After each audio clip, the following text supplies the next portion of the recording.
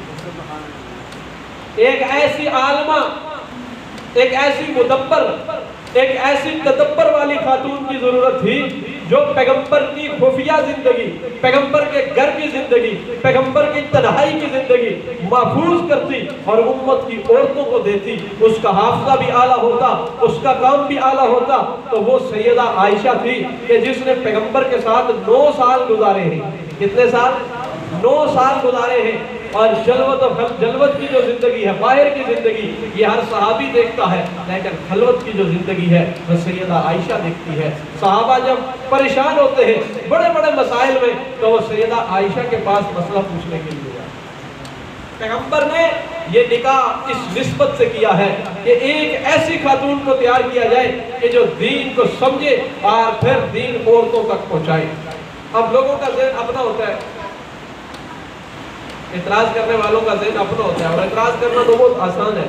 جو لوگ پیغمبر کو معاف نہیں کرتے وہ عام لوگوں کو کہاں معاف کرتے ہیں. وہ تو بہانے ڈھونڈتے رہتے ہیں، جی کوئی ایسی بات ہو جائے، کسی پر کیچڑ کھڑا کرے. تو سیدہ عائشہ کا نکاح ہوا تب بھی انہیں تکلیف ہوئی، اور جب ایک واقعے میں سیدہ عائشہ پیچھے رہ گئی نا آتے ہوئے تو پھر بھی بڑی تکلیف ہوئی، پھر بھی الزام تراشی کی. یہ سیدہ عائشہ پر الزام لگانا یہ کافروں کا کام ہے، منافقوں کا کام ہے. پہلے بھی الزام لگایا اور بعد میں حضور فرماتے ہیں میری زندگی میں سب سے مشکل مرحلہ وہ آیا کہ جب سیدہ عائشہ پہ الزام لگا، اور وہ دن میں نے بڑے مشکل گزارے.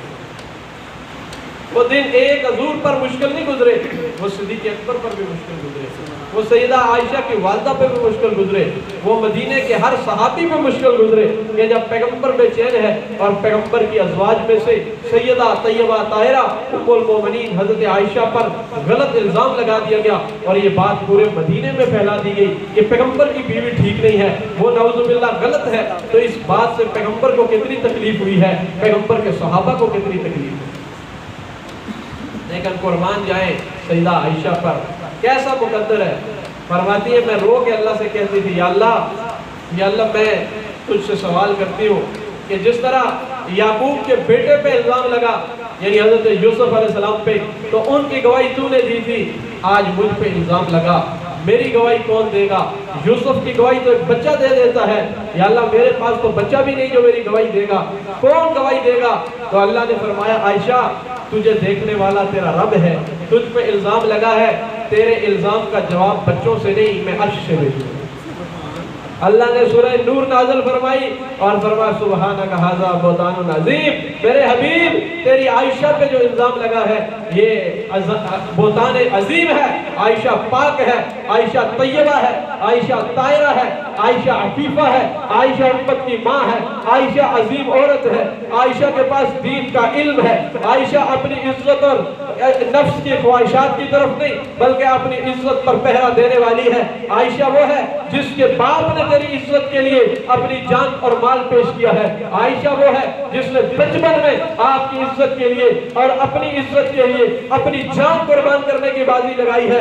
آج بھی عائشہ آپ کی عزت پہ حرف نہیں آنے دیتی اور اللہ نے کہا میں ایسا عائشہ تجھے نوازوں گا کہ حجرہ پیغمبر کا ہوگا، روزہ پیغمبر کا ہوگا، جسے پیغمبر کہے گا کہ میرا روزہ ریاض الجنہ ہے، لیکن وہ گھر تیرا ہوگا جو تجھے نکاح کے اندر مہر کے طور پر حضور نے دیا تھا. 500 درہم کے بدلے ایک مکان مہر میں دیا اور وہ مکان جو آج بھی مکین جنت حضرت عائشہ کے حجرے میں آرام فرما ہے. دیکھ لو مدینہ میں وہ حجرہ ہے جہاں کملی والے آرام فرما ہے، جو جنت سے اعلیٰ ہے، جنت سے افضل ہے، جنت سے بالا ہے، جہاں پہ آرام کملی والے کرتے ہیں، جس کے لیے خود فرمایا میرے روزے سے لے کر میرے گھر تک کا یہ ایریا یہ جنت ہے اور اس جنت کا جو وارث ہے وہ سیدہ عائشہ صدیقہ.